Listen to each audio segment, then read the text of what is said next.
Je vais te détailler tous les calculs pour calculer ton salaire en freelance. Pour faire ce calcul, on va partir des hypothèses suivantes. Je suis développeur front-end avec un TJM de 350 euros, non marié slash pacsé, ça servira pour le calcul des impôts, 5 semaines de vacances et 1 mois de recherche de mission. Donc le calcul va se faire en 3 étapes. Déjà, le premier, c'est le chiffre d'affaires, ensuite les taxes et enfin les dépenses. Le chiffre d'affaires, pour le calculer, c'est très simple, il y a 365 jours par an. Un mois de recherche, 5 semaines de vacances, on enlève les week-ends et les jours fériés, il y en a 8 par an en moyenne, ce qui fait un total de 207 jours rémunérés. Donc le calcul, il va se faire très simplement de la manière suivante. Le CA, c'est 207 jours fois 350 euros. Mon TJM égale 72 450 euros.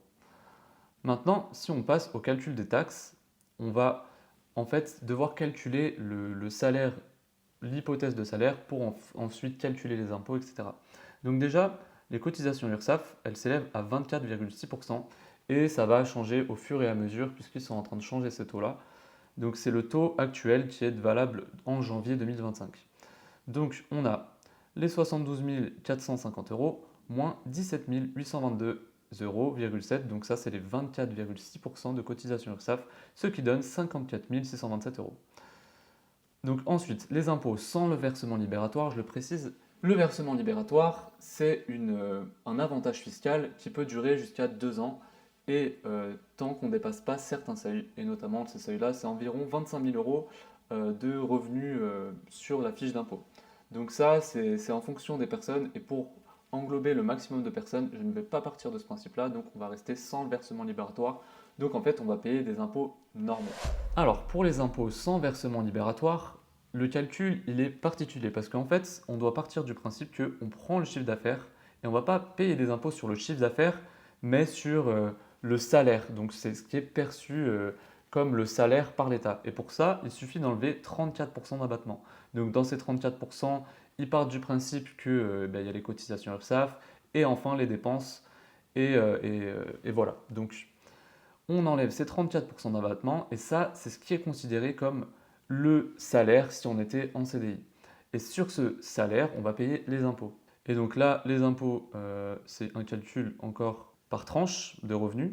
De jusqu'à 0 à 11 294, on paye 0 impôt, on est imposé à 0%. Ensuite, de 11 000 environ à 28 000 environ, on paye 11%, donc 1 925 euros. Et ensuite, de 28 000 à 51 000, on paye 30% d'impôts, etc. En fait, c'est échelonné.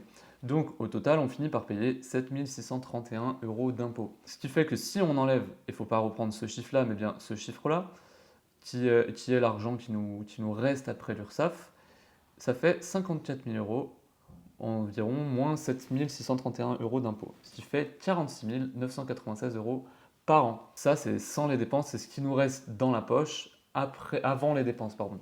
Donc, ce qui nous fait donc 3 916 euros par mois. Donc ça, c'est si on a zéro dépense. Sauf que bien sûr, ce n'est pas le cas. Et donc c'est là qu'on va aller calculer nos dépenses. Alors les dépenses, les voici, c'est mes dépenses principales et qui peuvent varier en fonction des profils et surtout en fonction des métiers. Mais ce sera grosso modo plus ou moins proche de cette valeur-là. Donc déjà, on a une mutuelle à 50 euros par mois qui est normalement, quand on est en CDI, elle est prise en charge par l'employeur. Mais vu que nous, on est en freelance, c'est à nous de la prendre en charge. La banque et la compta, c'est 30 euros par mois en utilisant une banque à environ 15 euros et Indie qui est environ à 12 euros donc, pour faire la comptabilité. Donc ça représente 30 euros par mois.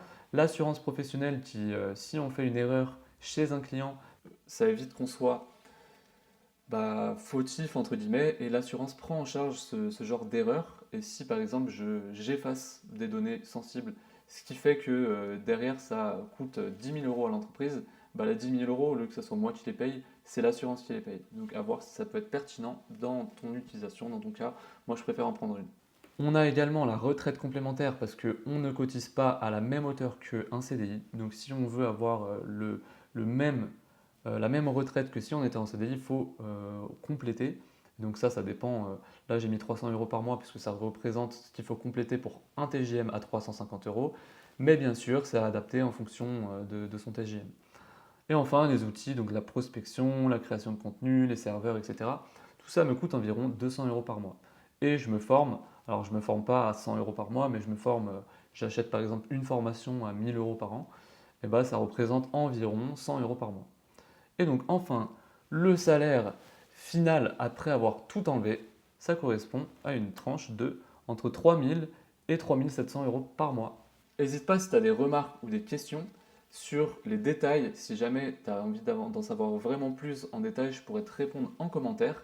Et on se dit à bientôt pour une prochaine vidéo.